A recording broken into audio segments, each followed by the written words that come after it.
Okay, so I want to show you guys a few warm-up techniques that you can do before a reflexology session. So the first thing that we want to do is to find a way to connect with our client. So you could just hold their feet and just kind of like apply some pressure and allow yourself to connect with your breath and encourage them to take some deep breaths. You could also use a heated towel. So usually to do this, you will get the towel wet, you'll wring it out, you'll put it in what we call here in the US a towel cavity, but it's just a towel warmer that will keep that towel nice and warm.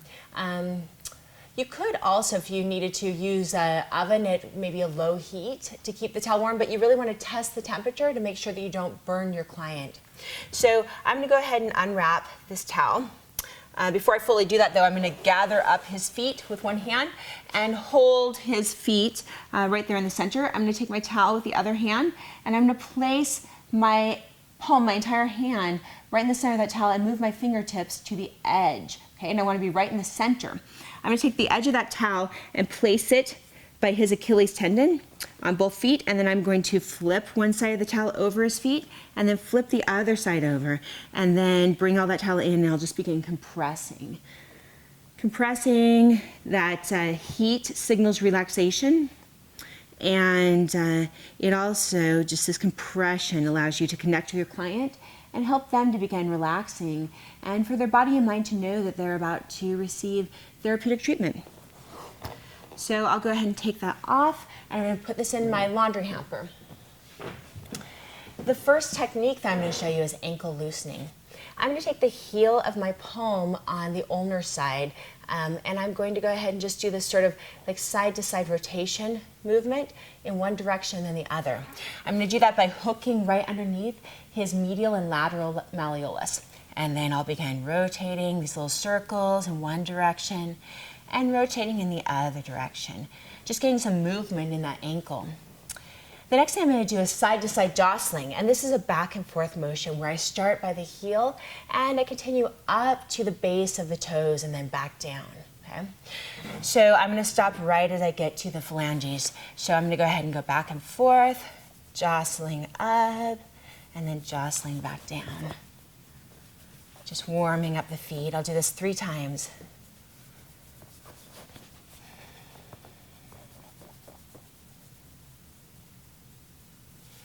Okay, the next movement that I want to do is ankle rotation. So with one hand, and it doesn't matter, whichever hand's more comfortable, but you're just going to choose one hand and you're going to support underneath the calcaneus, underneath the heel, and also gently underneath the Achilles tendon. Just holding the ankle. You don't want to have too firm of a grip, just some nice gentle support. And then with your other hand, you're going to take your fingertips across the dorsal surface of the foot, your thumb will go on the plantar surface, and you're going to be using your hips, your core, your lower body to lean forward, your arm comes with you, your hand comes with you, and back. Okay? Really pressing forward and then pulling back, your body working as one unit. Forward and then back. And then we'll do this the other direction as well. Forward and back. A couple more times. Forward and back. And one more time. Forward and back. So those are our first 3. We've got the ankle rotation, we've got the side-to-side jostling, and we have the, ankle loosening was first, and then we had the side-to-side jostling, and then we have the ankle rotation. Okay. All right, so we're going to do 3 more techniques. So for our next technique that we're going to do, this is called metatarsal kneading. So I'm going to want to support with one hand on the dorsal surface of his foot just below the phalanges, just below those toes. And I'm going to take my other hand and make a fist. And I'm going to again be using my core and my lower body weight to lean forward. And I'll apply some counter pressure with my hand here on the dorsal surface. So pressing in and twisting, starting up by the ball of the foot, and then pressing in and twisting, moving down to the arch. Another press, still in the arch, and then pressing in and twisting the heel, and then working back up.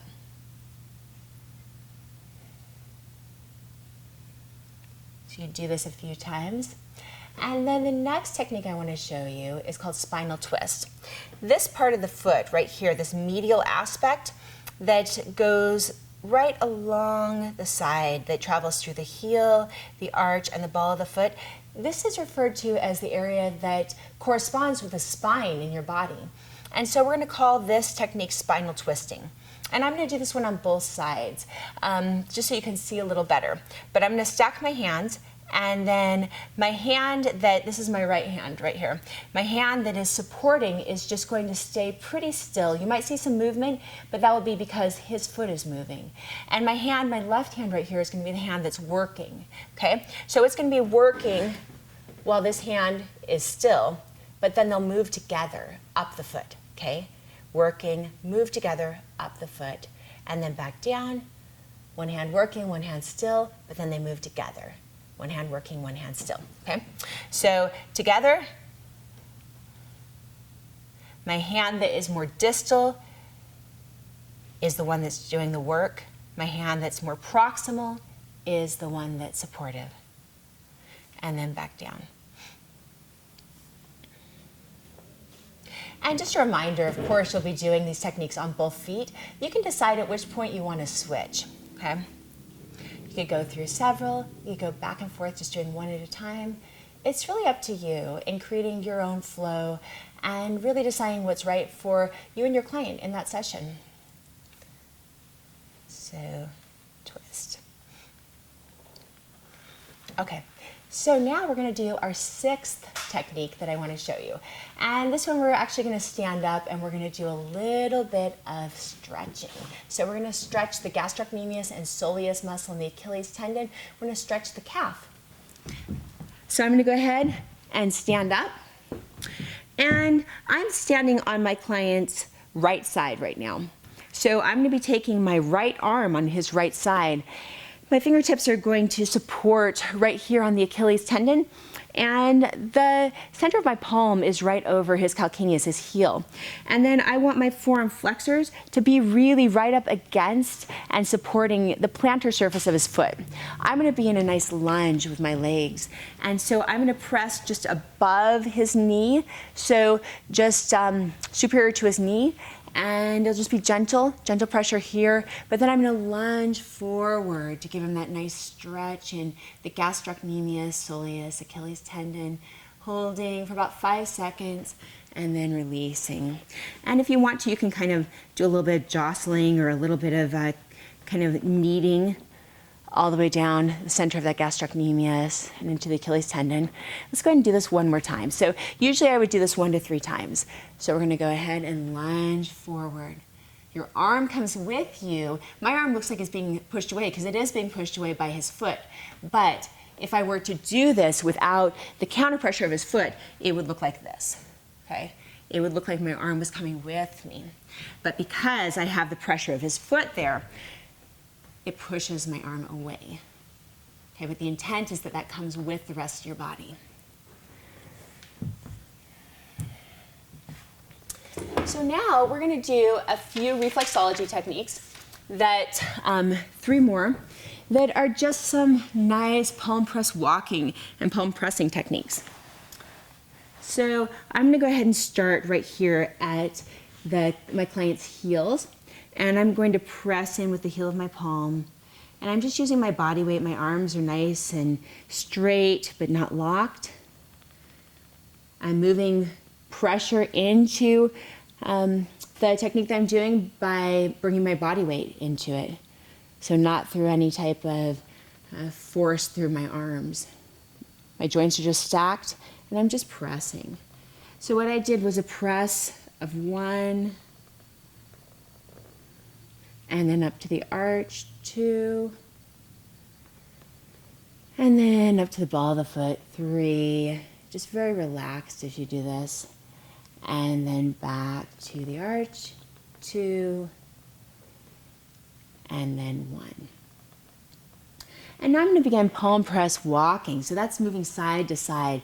So you're moving your body weight side to side as you walk up the heel of the arch, the ball of the foot, side to side, alternating pressure, and then back down to the heel. Okay. And then the third one that we're going to do, we're going to bring our client's feet and we're going to bring them close together and bring them up straight. And I'm going to take the webbing between my thumb and my pointer finger, and it's just going to go right across the crease of that ankle. And I'm going to go ahead and just settle my body weight into my hands. This is going to plantar flex his feet, and I'll move up a little bit more and sink down. That 1, 2, 3, 2, 1. We also use this in Thai massage when you learn it. So 3, pressure just below the phalanges, just below those toes, and then 2, back to the center, and then 1. Okay. All right, I'm going to return to a seated position in just a second, but our last set of 3 that we're going to do, I'm going to stack his feet one over the other, and then I'm going to stack my hands one over the other. And with nice diffuse pressure, I'm just going to sink my body weight down, holding for about 5 seconds. And I could instruct my client to take a nice deep breath. So let's have you go ahead and take a nice deep breath. Go ahead and inhale deeply. And then as he exhales, I'll just sink down. I'll just hold there for about 3 to 5 seconds, and then slowly release. Okay. All right, returning to a seated position, I'm going to do some pressing right here on what we call the diaphragm area. Do you guys see where you've got the ball of the foot and the color is a little bit different? In this case, it's a very pink color. It's going to depend on the individual, but you will see generally a color change between the ball of the foot and then the arch of the foot. And right at the center of the arch of the foot, it kind of goes up in a little triangle, like a little point right there. That, in reflexology, is considered the diaphragm area. And it's really good at facilitating healthy breathing and deep breathing, breathing down into the diaphragm and even down into the abdomen. So I'm going to go ahead and sink my body weight in there. So my arm is like in a fixed position. My thumb is pressed into that diaphragm area. And my other hand is going to be on the dorsal surface of his foot just for support. I'm going to have him go take a deep breath. Let's go ahead and inhale. And then as he exhales, I'm going to just sink in by bringing my body forward and that movement coming through my arm and then into my thumb. So it's very supported pressure. And I'll do this 3 times. Go ahead and inhale. And then exhale. Nice. Good. And just holding for a little bit. And then finally inhale. And exhale. Nice. Okay. So the last thing I'm going to do right now, and then I would get into my reflexology session, but these are just some of the warm-up techniques. So the last thing I'm going to do is work on the toes. So I'm going to take the ulnar side of my hand right here and it'll be my pinkies and my ring finger, and I'm going to go ahead and just kind of jostle back and forth between each of the toes coming up, and then I'll go to the next toe and just jostle back and forth coming up. And keep moving out laterally, jostling, and then jostling, and then the last toe, jostling. And then I'm going to take each of the toes and I'm going to support the foot with my left hand, but it could really be either hand, whatever's more comfortable for you. Although I do encourage trying to use each of your hands equally so that that will become accessible to you. So if you're left-handed, try and use your right hand more. If you're right-handed, try and use your left hand more, because that will really help you a lot as you progress as a massage therapist. So I'm going to go ahead and just gently hold around the toes, pinky toe, and I'm going to traction. So I'm going to pull back using my body to do that for leverage. And I'm going to hold traction there, and I'm going to circle 3 times in one direction. And then I'll circle 3 times in the other direction. And then I'm going to take my finger the side of my finger right here and my thumb, and I'm calling this inchworm walking. I'm just going to go back and forth, back and forth, back and forth. So back and forth, back and forth, back and forth. Okay, with your thumb and your pointer finger. So back and forth, back and forth, back and forth on the sides of the toes. You could also do this on the front and back of the toe. So we'll do both. So back and forth. So I'm going to do rotation first 3 times with that traction. 3, and then rotating 1, 2, 3, and then my inchworm walking back and forth on the sides, and then that little inchworm walking back and forth on the front and back. And then the next toe, tractioning, circling 3 times in each direction.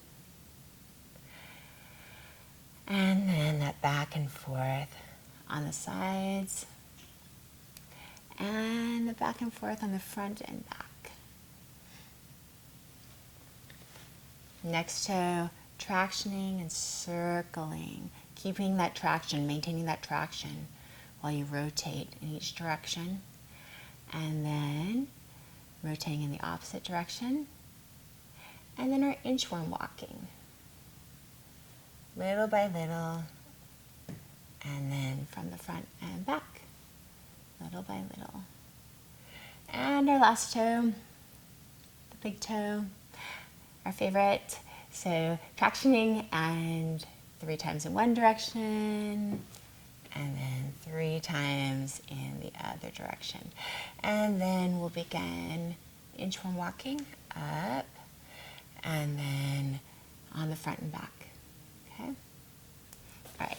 So you could go through this entire set of warm-up techniques on one foot and then go to the other foot if you want to, or you could keep going back and forth. So you certainly could do like one side and maybe a couple movements, and then do the same thing on the other foot.